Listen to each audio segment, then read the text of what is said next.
Everything is in slow motion. I don't know what's going on. They're screaming at the top of their lungs, get on the ground, get on the ground, get on the ground. They have guns pointed at us, laser beams. This was something out of a movie. I tell myself, Steven, you gotta wake up. Like, there's no way that this is happening. You have to wake up.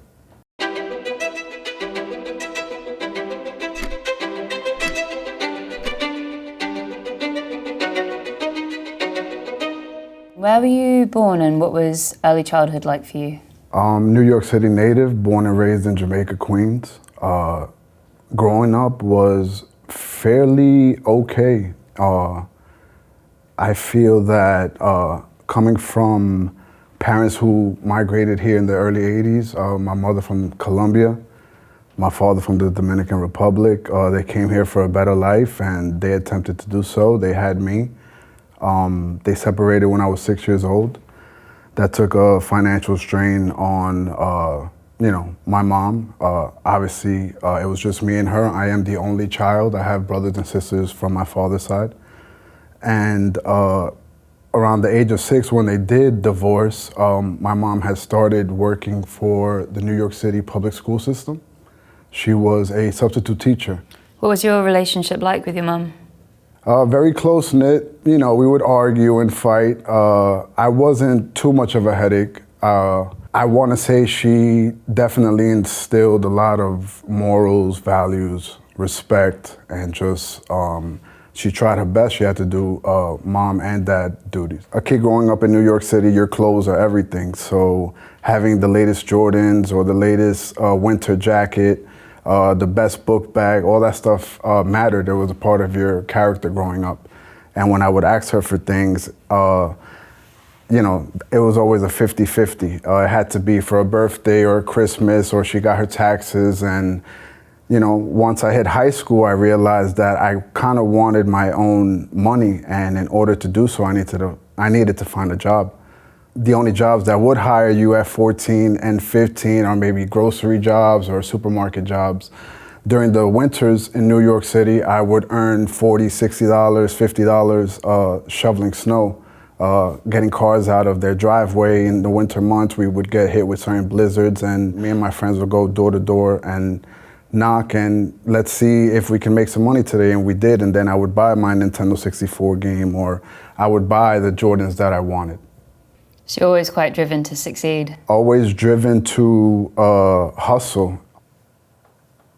What was your path through education like? I got accepted to John Jay College, which is one of the most prestigious criminal justice schools in the U.S. Upon being accepted to John Jay College of Criminal Justice, I started to work at LaGuardia and JFK Airport as a transportation security officer for the Department of Homeland Security, which was back then in 2006, a fairly new agency post 9/11. I was only 18 years old, and having a federal agency job at that age was something that I was very proud of. I juggled that, and I did school part-time. Coming out of school one day, one of the recruitment officers for the Department of Corrections was handing out the exam, and if you went to John Jay, the exam was free.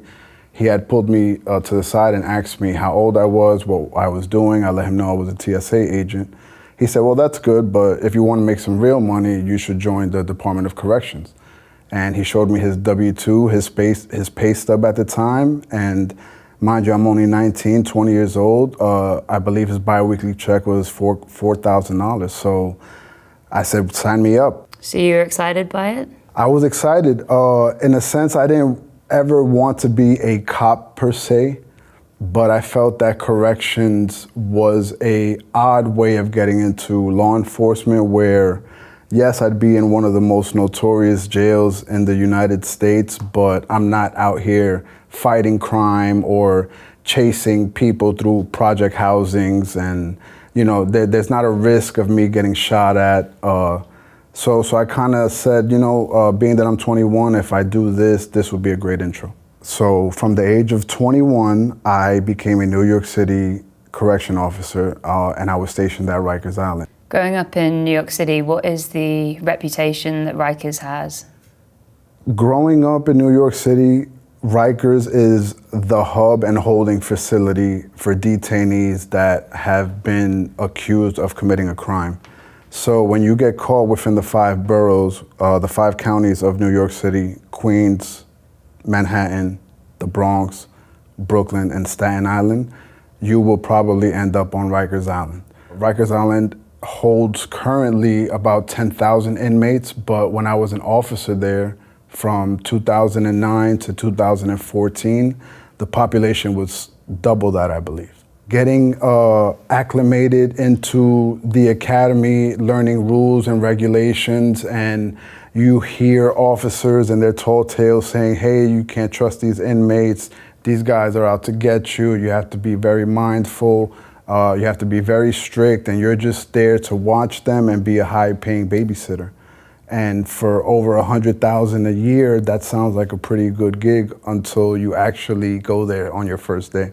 At age 21 as well. At age 21, which I believe I was probably the youngest person in my graduating class. That class started with 350 recruits, and I believe 80 or 90 of them decided that they couldn't handle their first day and their first introduction on-job training. What was that first day like for you? How were you feeling? You walk in and the first thing that hits you is the smell. It's a very odd smell of like, I didn't know what I was smelling, but people would say that's just blood and just chemicals that they clean the blood with. Violence is very, very high in all buildings on Rikers Island. During roll call, I hear an alarm and everyone starts to scatter. That alarm means that there's an incident going on in a housing area. Being that it was our first day, we hear the captain scream. All recruits do not respond to the alarm. Responding to the alarm entails wearing a helmet, a vest, and having a baton, just in case you have to either get into a physical altercation yourself or prevent from a physical altercation from happening. We're all in shock. It's our first day and it's already hectic. And the sound, the screaming, it's just a cell shock to everyone who goes to Rikers. You kind of mentioned how it's an incredibly violent place. How quickly did you see that play out? Officers are very privy to who has problems with who, especially when they're gang related. They can also be very race related. There's drug wars going on inside of Rikers, and some say the gangs in Rikers are the ones that run the housing areas, and they have more power than the officers. One thing that worked in my favor was that I am a inner city New York kid, and a lot of these are my peers. A lot of these inmates I went to high school with. A lot of these inmates live within, a 5-block radius from me. So I kind of use that to my advantage. I'm a very empathetic person. I listen, I talk well with others, and I don't judge anyone. Throughout my time on Rikers, though, for the first 2 years, I would say, randomly I would get approached to bring in contraband, and I wouldn't be the only officer that gets approached to do so. Tobacco, marijuana, these impermissible items that you're not allowed on the inside, cost a lot when you're getting them from the outside. So a solo cigarette or like loose tobacco, they would grab medical gloves and stuff them with tobacco, and one of those fingers of tobacco would go for $150. Really? So the stakes are high when it comes to contraband. One of these inmates I knew from a friend of a friend. One day he called me alone in the corridor and he asked me if I wanted to make some money. And that proposition came with me automatically telling him, I don't need the money. I'm already in my 3rd year. Like, I'm about to hit top pay. Top pay for a correction officer is very high. You earn top pay at the 5th year, I believe. And he said, hey, listen, it's not about bringing stuff inside. I am propositioning for you to do security on the outside. A few days passed and I went on vacation. After vacation, I came back And ironically, I had the post of where that inmate was housed. I also had a sanitation detail where he was one of the workers and I would have to bring him out. He asked me again when no one was looking if I called, and I told him no, and he told me he can make it worth my while. Another couple days passed and I've been very pensive. I started to think back in the academy, something that they instilled was your integrity and how these inmates will try to buy your integrity. Again, the impermissible items that you can't get on Rikers go for high value. And this inmate had a certain status already. He was a well-known drug dealer outside in New York City. And even inside in Rikers, he was well respected by staff alike and his peers. He was of, Dominican descent, just like I am. And he also tried to play that card too, which a lot of the Hispanic inmates try to play. He was facing an attempted murder charge. And I feel that because of him not wanting to take that time that he was facing, he felt that I was a target and that he can prey on me. And so what happened? One day I was home and I was about to do laundry and I see the same piece of paper that this inmate had gave me days prior. And I sat on my bed and I kind of had this conversation with myself and said, well, I'm not going to be risking anything that's Rikers related. And I know if this is just security on the outside, how bad can it be?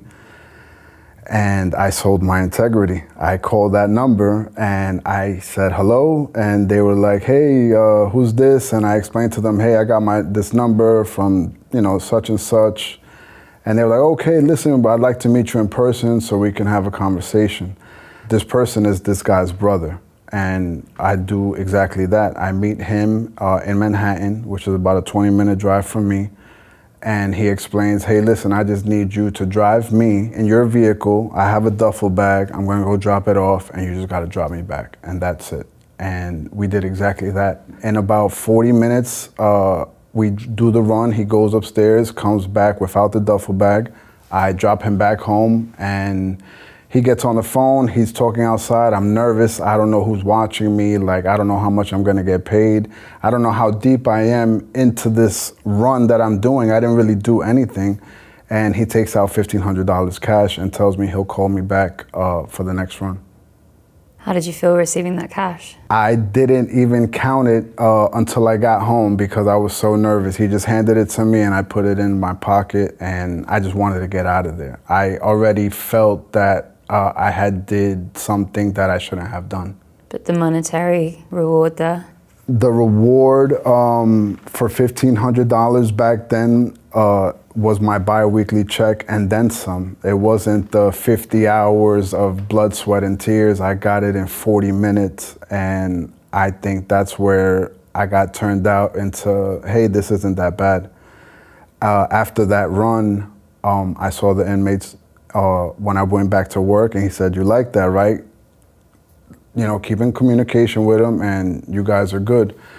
Throughout this run became many other runs after that, and I started getting a familiarization with this organization outside of Rikers Island. Not only did I meet the brother, but I met the aunt, I met the cousin, I met the niece, and I would just be back and forth as a courier of a sense, kind of like a Uber driver, but what I gave and what they were paying me for was the fact that I was law enforcement. And if we were to get pulled over, I do have a badge, I do have a gun. And for the most part, law enforcement is gonna recognize me as law enforcement and a member of service, and they'll just probably let me go. And that was the security that this organization was paying for. So after a while, these runs would fluctuate in how much I was getting paid. I didn't just only get $1,500, they'd be $4,000, $7,000, up to $12,000 for a run. At this point, I've probably made upwards of $40,000 to $50,000. I was doing 2 to 3 runs a week on top of working my standard 1 to 9 p.m. shift at Rikers. I was a little big-headed, and I started buying jewelry, going out to lavish restaurants, spending money on things that I didn't have when I was younger. And I would even assist my mom, giving her money, sending her on cruises or paying for vacations or buying groceries. And I felt good about myself, and I would justify it. I'm doing the wrong thing for the right reason, and nobody knew. And so what happened? On one of these last runs where I meet the inmate's aunt, she gives me a small black box, and she says, hey, make sure you give this to such and such. And one of the things that I always justified these runs with was that I wasn't bringing in anything to and inside the jail. And when she asked me to do so, it was hard for me to say no, because these people have been paying me hefty. And I felt like I was stuck between a rock and a hard place. I couldn't say no. The only question I had was what was inside of it, because officers, like inmates, have to go through metal detectors and magnometers when they enter the jail. They don't want officers having cell phones on them, etc. And they said, no, it's just tobacco. He's stressing in there. He's going to trial soon, and he's facing a lot of time. And not seeing this inmate for a while, his brother had hit me up and said, hey, I don't want to mess with my brother anymore. We can still do something on the outside. You don't got to mess with him. And I never understood what that meant until I saw the inmate in person. And he said, hey, listen, I need you to call another number. I call this number, and it's a heavy Colombian accent. I know that because my mother's Colombian. And he wants to meet just like the brother did, but he's telling me this is on a bigger scale. So I meet the Colombian guy, and he tells me he wants to stop messing with this inmate. He just had heard of me because they had dealings, and they knew that I've been transporting kilos of cocaine throughout New York City, and that I was the right guy. He told me he would pay me more, but under that, he was asking if I knew another officer that was willing to help. In my time as a CO, there was a lot of locker room talk where you would have inmates tell you, hey, this officer is bringing this in, or this officer is said to have giving cigarettes or something like that. And I had an officer that worked with me in the housing area in RHU that would come by once or twice, and I had inmates tell me that he was bringing in contraband. I pulled him to the side and I let him know, hey, listen, bro, like, you don't need to do this. If you do want to make some extra cash, I'm, doing this on the outside. I didn't give him too much detail, but he was definitely interested. And a few days later, I let the Colombian guy know that I had another officer that was willing to do the same job that I was doing. So after a few runs and introducing the other officer, I started bringing in contraband more frequently.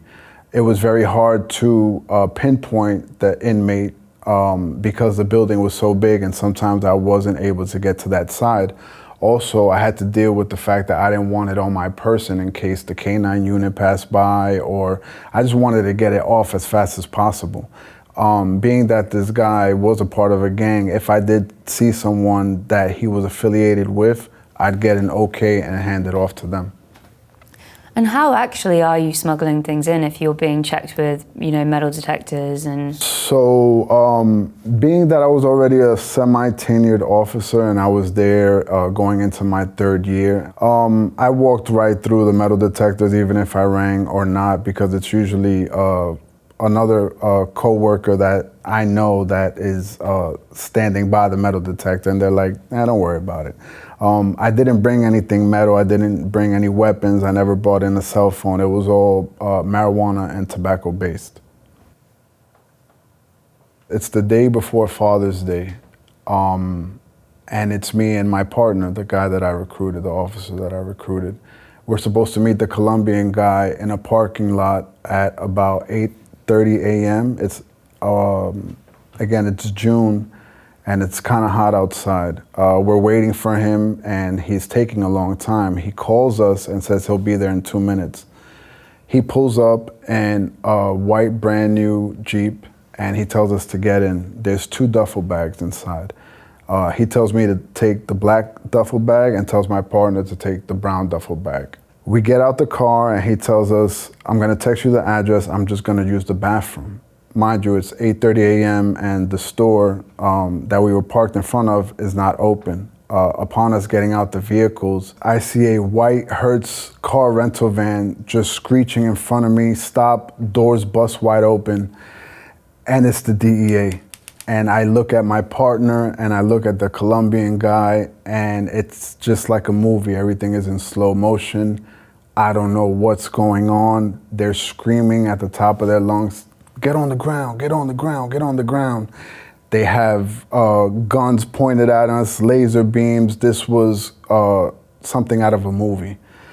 All I feel is a DEA agent knee me in the back, throw me on the ground, take my personal protection firearm, which I had on my person. I had a Glock 19 at the time, disarm me and put me in handcuffs. And I tell myself, "Steven, you gotta wake up. Like, there's no way that this is happening. You have to wake up." Yeah, how are you feeling in that moment? Empty, disorientated, lost, scared, shaking. I don't know what to do. They pull me off the ground and they put me in a cop car. And I'm surrounded by federal agents, and my peripherals start to see how many federal agents and squad cars are attending to this bust that I'm a part of. There's an officer that sits in the back seat with me, and there's another female officer that's driving.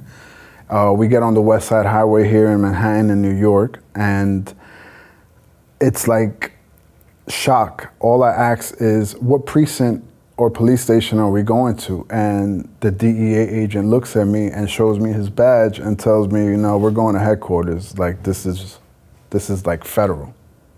It's not like, NYPD,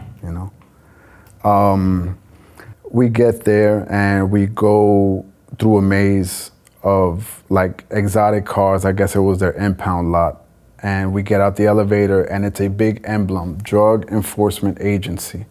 And that's, I think, when everything settled in, and I told myself, this is for real.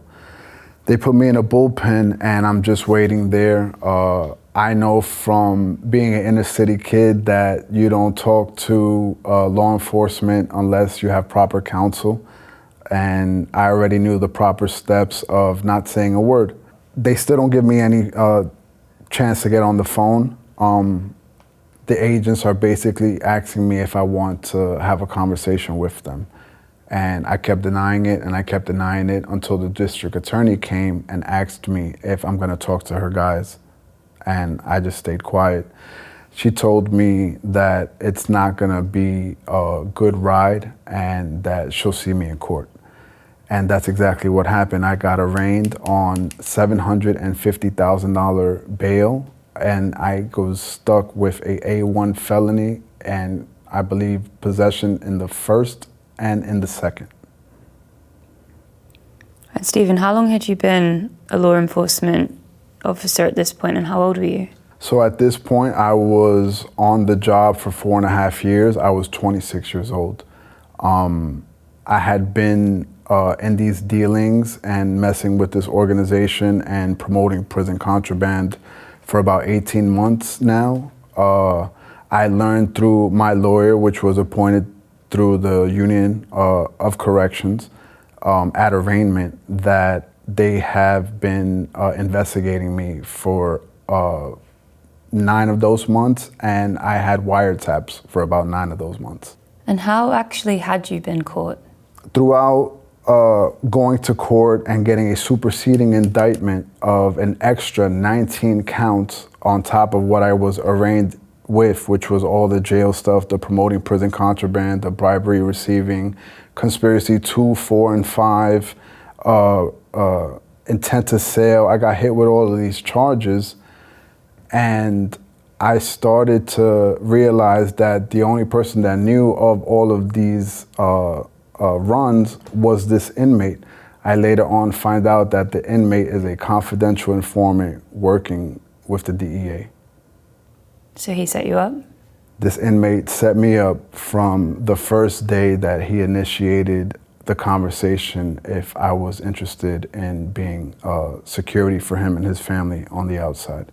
I also learned that the Colombian guy who they made seem was, I guess, the mastermind and who had the drugs was a DEA agent himself. They wanted to make an example. Department of Investigations, ATF, DEA, Department of Homeland Security, and NYPD had a joint task force to take me down.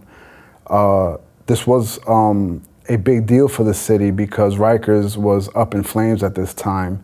There was 30, 40 slashings and stabbings per month in each building. So the violence was, Rikers is a pressure cooker. So they needed to point the finger at the corruption, and I became the poster child for the corruption in 2014. I made the New York Times, I made the Daily News, I was on every news channel you could think of, and it was very overwhelming for my friends, my loved ones, my mother, and myself. And how was it telling your mum what had happened to you? Seeing her and breaking her heart with all the hard work and dedication and values that she instilled in me, for me to throw it away for a few bucks, in her eyes, she was very disappointed. Do you remember your first night in jail? My first night in jail, when that door closed, I probably cried hysterically. It was just unbelievable to me that I was doing the count the day before and now I'm on the count.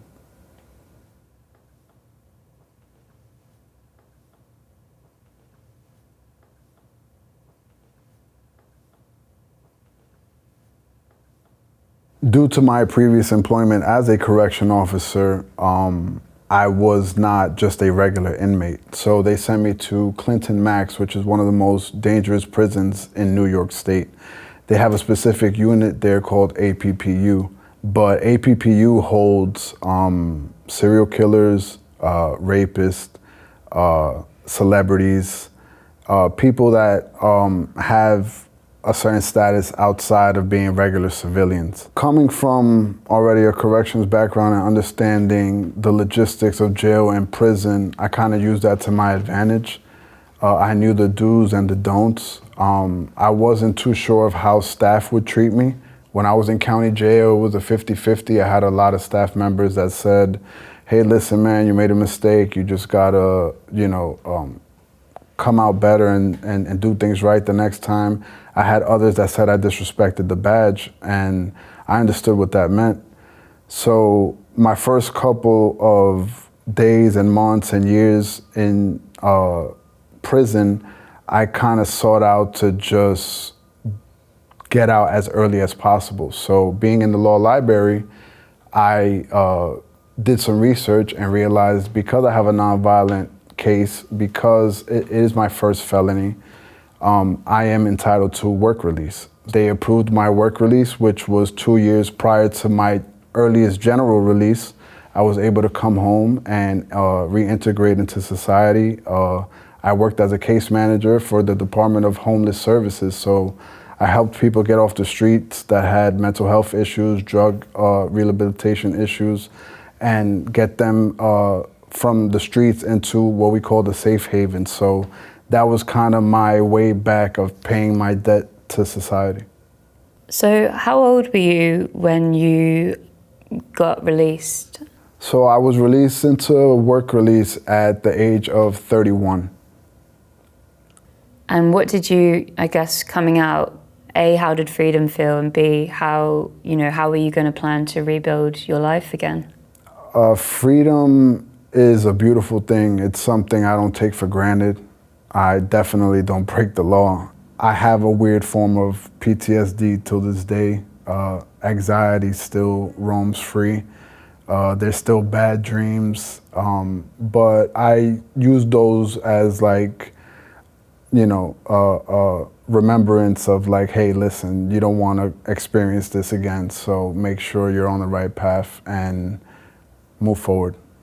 Is your story unique, or is corruption in law enforcement something that's kind of quite pervasive in the state of New York? I would say corruption is one of the oldest things in the world. It just doesn't start or stop with the Department of Corrections. Having to supervise your peers and, treat them a certain way doesn't sit well with many, and that's why maybe some people break the rules. What do you hope to gain from someone that hears your story? What's your intention? My intention on someone that reads my book is to think more than twice. Have a conversation with yourself, sit down with yourself. Again, patience is something I didn't have, especially when it came to finances. As fast as I got money is as fast as I blew it. I was a young kid and I can use that as an excuse, but I try not to. I was a young man that was taught the right way, and I should have continued doing things the right way. And if people hear my story, I hope they do things the right way. Day 10,